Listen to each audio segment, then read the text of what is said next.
30 de janeiro, seja muito bem-vindo ao Plano Anual de Leitura da Bíblia com Rosânia e Lana.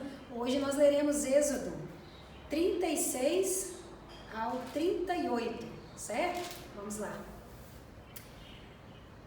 Bezalael, Aholiabe e todos os outros homens a quem o Senhor deu habilidades e inteligência e que conhecem tudo o que é preciso para construir a tenda sagrada, deverão fazer tudo como o Senhor ordenou, as ofertas do povo. Moisés chamou Bezalael, Aholiabe e todos os outros homens a quem o Senhor tinha dado habilidade e que tinham boa vontade para ajudar, e disse-lhes que começassem a trabalhar. Eles receberam de Moisés as ofertas que os israelitas haviam trazido para construir a tenda sagrada. E todas as manhãs o povo de Israel continuava a trazer a Moisés as suas ofertas. Então os artesãos que estavam fazendo o trabalho foram falar com Moisés. Eles disseram o seguinte: o povo está trazendo muito mais do que é necessário para o trabalho que o Senhor mandou fazer. Então Moisés ordenou que em todo o acampamento ninguém mais trouxesse ofertas para a tenda sagrada. E assim o povo não trouxe mais nada, pois o material que tinha ajuntado era suficiente para todo o trabalho que deveria ser feito e ainda sobrava. A construção da tenda da presença de Deus. E assim, os homens mais habilidosos entre os trabalhadores fizeram a tenda da presença do Senhor.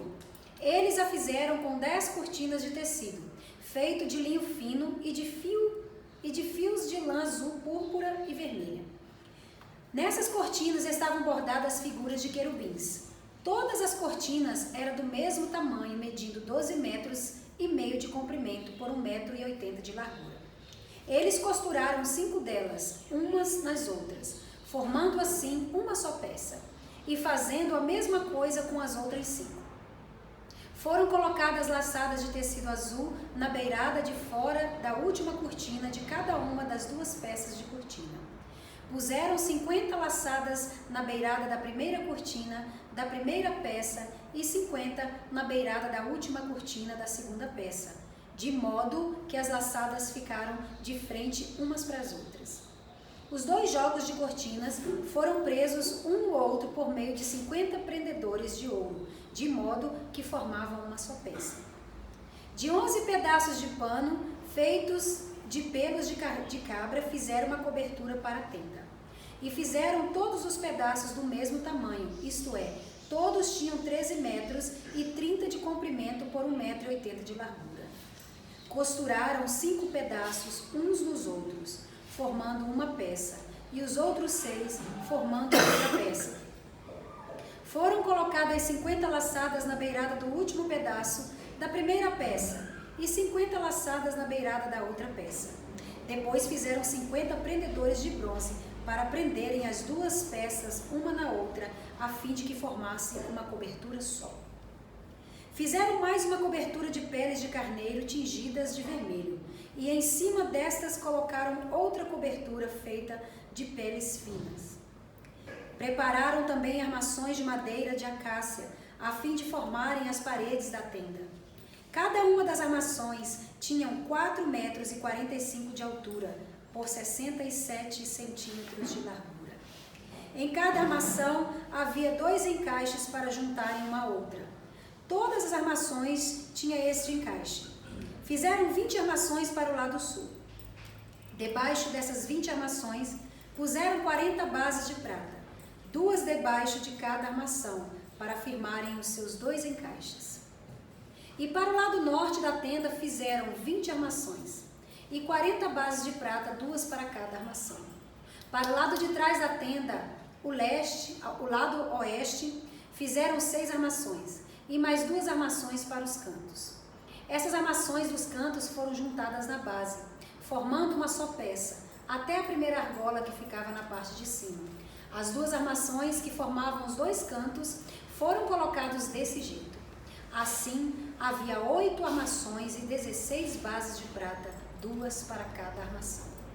Em seguida, prepararam 15 travessas de madeira de acácia, 5 para as armações de um lado da tenda, 5 para as armações do outro lado e 5 para as armações do lado oeste, na parte de trás. Através travessa do centro passava a meia altura entre as armações, de um lado da tenda até o outro. Revestiram de ouro essas armações e puseram nelas argolas de ouro, por onde passavam os cabos, que também foram revestidos de ouro.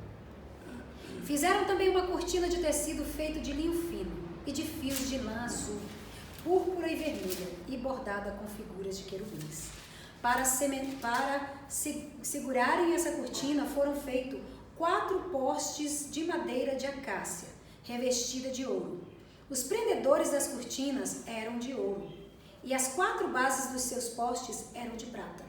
Para a entrada da tenda foi feita uma cortina de tecido feito de linho fino e de fio de lã azul, púrpura e vermelha, e enfeitada com bordados. Para segurarem essa cortina, foram feitos 5 postes com prendedores e revestiram de ouro a parte de cima dos postes e os suportes da cortina. E foram feitos 5 bases de bronze para os postes. Capítulo 37. A Arca da Aliança. Bezaleel fez a Arca da Aliança de madeira de acácia. A arca media 1,10 metros de comprimento por 66 centímetros de largura e 66 de altura.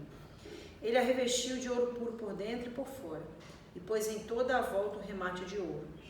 Fez 4 argolas de ouro e as colocou nos 4 pés da arca, ficando 2 argolas de cada lado. Ele fez cabos de madeira de acácia e os revestiu de ouro. Depois enfiou os cabos das argolas nos 2 lados da arca para que pudesse ser carregada. Bezaleel fez uma tampa de ouro puro de 1,10 metros de comprimento por 66 centímetros de largura. Ele fez 2 querubins de ouro batido, um para cada ponta da tampa. Ele os fez de tal modo que formavam uma só peça com a tampa. Os querubins ficavam de frente um para o outro, olhando para a tampa, e as suas asas abertas cobriam a tampa. A mesa dos pães da presença de Deus. Bezaleel fez uma mesa de madeira de acácia com as seguintes medidas: 88 centímetros de comprimento por 44 de largura e 66 de altura. Ele revestiu de ouro puro a mesa e colocou um remate de ouro em volta dela. Também fez em volta da mesa um friso de 4 dedos de largura e pôs um remate de ouro em volta do friso. Fez 4 argolas de ouro e as pôs nos 4 cantos, perto dos 4 pés. Perto do friso estavam as argolas por onde passavam os cabos, que eram usados para se carregar a mesa. Ele fez os cabos de madeira de acácia e os revestiu de ouro. Fez também de ouro puro as vasilhas para a mesa, isto é, os pratos, os copos, as taças e as jarras, que eram usados para as ofertas de vinho. O candelabro. Bezaleel fez de ouro puro batido o candelabro, sua base e as suas hastes. As flores que enfeitavam o candelabro com seus botões e as suas pétalas formavam uma só peça com ele. Dos seus lados saíam 6 braços, 3 de um lado e 3 do outro. Cada um dos 6 braços tinha 3 flores com o formato de flor de amendoeira, com os seus botões e as suas pétalas. A haste do candelabro tinha 4 flores com o formato de flor de amendoeira, com os seus botões e as suas pétalas. Havia um botão de amendoeira debaixo de cada um dos 3 pares de braços. Os botões, os braços e o candelabro formavam uma só peça de ouro puro batido. Bezaleel também fez 7 lamparinas para o candelabro, e as tesouras de cortar os pavios das lâmpadas, e os cinzeiros eram de ouro puro. Ele usou 34 quilos de ouro puro para fazer o candelabro e todas as peças que o acompanhavam. O altar de queimar incenso. Bezaleel fez um altar de madeira de acácia para queimar incenso em cima dele. O altar era quadrado, medindo 45 centímetros de comprimento por 45 de largura, e tinha 90 centímetros de altura. As pontas dos 4 cantos formavam uma só peça com o altar.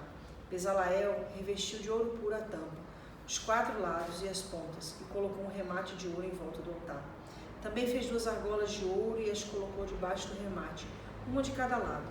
Por dentro das argolas passavam os cabos que eram usados para carregar o altar. Os cabos foram feitos de madeira de acácia e revestidos de ouro. O azeite de ungir e o incenso.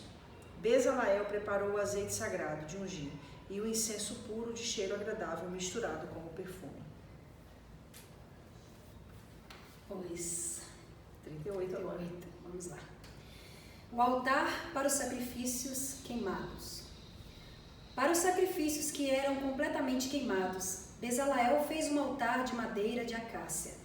O tampo do altar era quadrado, medindo 2,20 metros de comprimento por 2,20 metros de largura. E o altar media 1,30 metro de altura. Bezaleel fez 4 pontas para os 4 cantos do altar. Essas 4 pontas formavam uma só peça com o altar, e ele o revestiu todo de bronze. Fez também todas as peças para serem usadas no altar, isto é, as vasilhas, as pás, as bacias, os garfos e os braseiros. Todas essas peças foram feitas de bronze. Ele fez uma grelha de bronze em forma de rede e colocou debaixo da beirada do altar, de modo que a grelha chegava até a metade da altura do altar. Fez 4 argolas para os 4 cantos da grelha, para enfiar nelas os cabos. Os cabos foram feitos de madeira de acácia e revestidos de bronze. Depois, Bezaleel enfiou os cabos nas argolas nos 2 lados do altar. O altar foi feito de madeira e era oco. A pia de bronze. Com os espelhos de bronze das mulheres que faziam serviços na entrada da tenda da presença de Deus, Bezaleel fez a pia e a sua base. O pátio da tenda da presença de Deus. Para a tenda da presença de Deus, Bezaleel fez um pátio cercado de cortinas de linho fino. No lado sul, as cortinas tinham 44 metros de comprimento. Elas eram sustentadas por 20 postes de bronze, com haste também de bronze. Os ganchos dos postes e os suportes das cortinas eram de prata. Bezaleel fez a mesma coisa no lado norte do pátio. O pátio tinha 22 metros de largura. Portanto, nos lados oeste e leste, as cortinas tinham 22 metros de comprimento. Para sustentarem as cortinas, haviam 10 postes e 10 bases. Os ganchos e os suportes eram de prata. A entrada do pátio ficava no lado leste. De cada lado da entrada havia cortinas de 6,60 metros de comprimento, com 3 postes e 3 bases para sustentarem as cortinas. Todas as cortinas ficavam em volta do pátio. Era de linho fino. As bases das colunas eram de bronze, e os ganchos, os suportes e a parte de cima dos postes eram de prata. E todos os postes em volta do pátio eram unidos por suportes de prata. A cortina da entrada do pátio era de tecido feito de linho fino e de fios de lã azul, púrpura e vermelha, enfeitada com bordados. O comprimento dessa cortina era de 8,80 metros e a altura de 2,20 metros, como as cortinas do pátio. Ela era sustentada por 4 postes com bases de bronze. Os ganchos à parte de cima dos postes e os suportes eram de prata. Todas as estacas da tenda e do pátio eram de bronze. Os metais usados na tenda da presença de Deus. A seguir vinha a lista de quantidade dos metais usados na tenda da presença de Deus, onde estavam guardadas as 2 placas de pedra com os 10 mandamentos. Moisés mandou fazer a lista, e ela foi preparada pelos levitas dirigidos por Itamar, filho do sacerdote Arão. Bezaleel, filho de Uri e neto de Ur, da tribo de Judá, fez tudo o que o Senhor havia ordenado a Moisés. O seu ajudante foi Aholiabe, filho de Aizamaque, da tribo de Dan. Aholiabe era gravador, desenhista e tecia linho fino e fios de lã azul, púrpura e vermelha. Todo o ouro que havia sido oferecido ao Senhor para a tenda sagrada pesava 1.000 quilos de acordo com a tabela oficial. A prata da contagem do povo pesava 3.430 quilos, de acordo com a tabela oficial. Essa quantia foi igual ao total pago por todos os homens alistados na contagem do povo, e cada homem pagava a importância exigida, pesada de acordo com a tabela oficial. Foram alistados na contagem 603.550 homens de 20 anos para cima. Foram usados 3.400 quilos de prata para fazer as 100 bases da tenda sagrada e da cortina, isto é, 34 quilos para cada base. Com os 30 quilos de prata que sobraram, Bezaleel fez os cabos, os ganchos para os postes e a parte de cima dos postes. O bronze que foi oferecido a Deus dava um total de 2.425 quilos. Com isso, Bezalel fez as bases para a entrada da tenda da presença de Deus, o altar de bronze com a sua grelha, também de bronze todos os objetos para o altar, para as bases que ficavam em volta do pátio e para as entradas do pátio e todas as estacas para a tenda e para o pátio que ficava em volta da tenda. O que nós vamos falar hoje? Nossa, quantas medidas!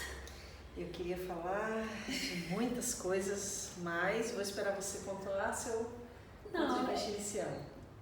Eu pensei quando eu estava lendo, claro que a mente da gente viaja, né? Eu pensei quando eu estava lendo como o povo de Israel, ao mesmo tempo que eles eram tinhosos, complicados e difíceis, a gente percebe que quando eles queriam obedecer, quando eles tomavam a decisão de obedecer, a gente vê aqui, né, eles fazendo, em que parte que eu vejo isso? Os detalhes. Eles não passaram nem mais e nem menos.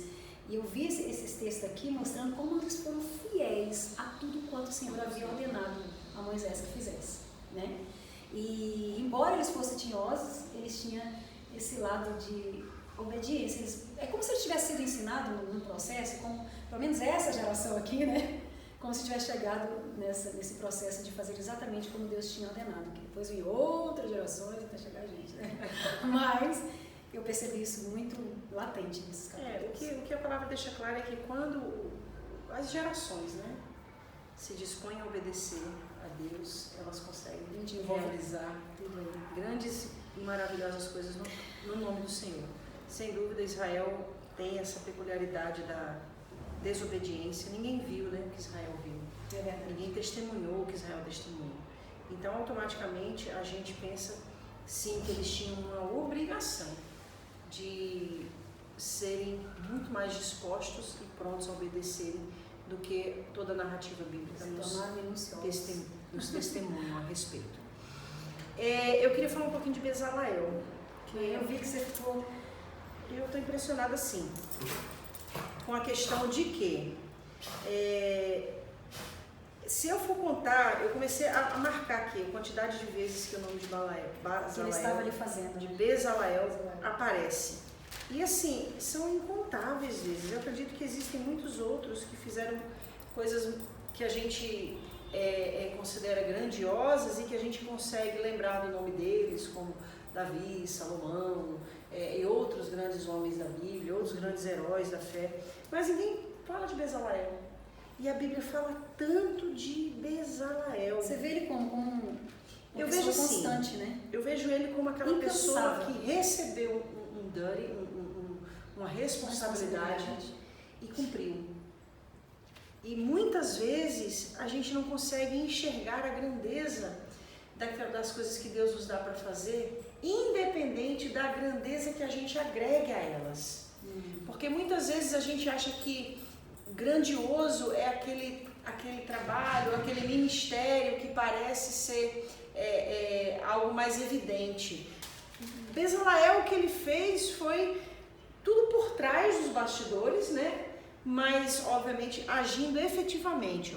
E a palavra fala em Êxodo 35, o Senhor Deus escolheu Bezalel e ele recebeu. Isso é muito profundo. Ele aceitou essa escolha. Nós estamos falando de 600 mil homens. No meio de 600 mil homens. Se a gente for ver os números começando, por isso que está tudo analisado aqui, né? Se for pensar mesmo. Exato, Deus escolheu ele no meio dessa galera. E aí a palavra diz que Deus o encheu com o seu espírito e lhe deu inteligência, competência e habilidade para fazer todo tipo de trabalho artístico. Deus lhe deu competência e habilidade. Porque ele disse sim. Quando a gente diz sim para Deus, independente de que a Bíblia não diz que ele já sabia fazer. A Bíblia diz que Deus o encheu e o capacitou. Ele sim, poderia já ter o talento, mas o que Deus estava exigindo era além do talento de Bezalel. A gente vê Deus... Exato. Como que se diz? A gente vê Deus acrescentando, né? Empoderando ainda mais. E aí a palavra fala aqui, ó, é fantástico. Bezalel. Aí no versículo 22 de Gênesis 38, de Êxodo 38. Bezalel, filho de Uri, neto de Ur, da tribo de Judá, fez tudo o que o Senhor havia ordenado a Moisés. Eu queria dizer uma coisa muito importante aqui. não é o que a gente faz, porque desde o menor ao maior, todos estão realizando uma grande obra para Deus. É um conjunto, né? É um conjunto. Agora, o ponto aqui para mim, meu coração é esse, é da gente chegar no final da nossa vida e poder ouvir Deus dizer isso aqui, ó. E tudo que o Senhor havia ordenado a Bezaleel de fazer, Bezaleel fez. E tudo que, vamos lá, Rosânia, filha de Rosa e de seu vizinho, né? E neta da irmã Maria, da cidade de Mantenópolis, fez tudo que o Senhor havia ordenado. Olha que coisa linda. Isso é fantástico. É fantástico. Então que você possa tremendo. Saber o que Deus chamou para fazer. A gente falou sobre isso, se não me engano, foi no devocional de ontem, de que a gente precisa entender qual é o chamado de Deus para a nossa vida e se dispor. Né? O talento que Ele nos deu tem um motivo. E se a gente deixar esse talento na mão dele, Ele vai nos empoderar ainda mais para cumprir a obra que Ele nos chamou para fazer. Amém. Vamos abraçar, né, o nosso chamado, tomando realmente posse do poder do Espírito, né, nas nossas habilidades dadas pelo Senhor através do Espírito Santo e juntos fazer, eu costumo dizer, fazer essa grande roda girar, que é a roda da vontade de Deus, né, que está girando, mas está tudo funcionando, né, cada ganchinho no seu lugar, cada detalhe, mais simples que seja, que faz com que isso aconteça no reino de Deus. E é isso, que Deus abençoe vocês, até Êxodo 39. Não esquece de dar um like. É verdade, gente. Seguir Dá um o canal like. E apertar aí o sininho para receber as notificações. É isso.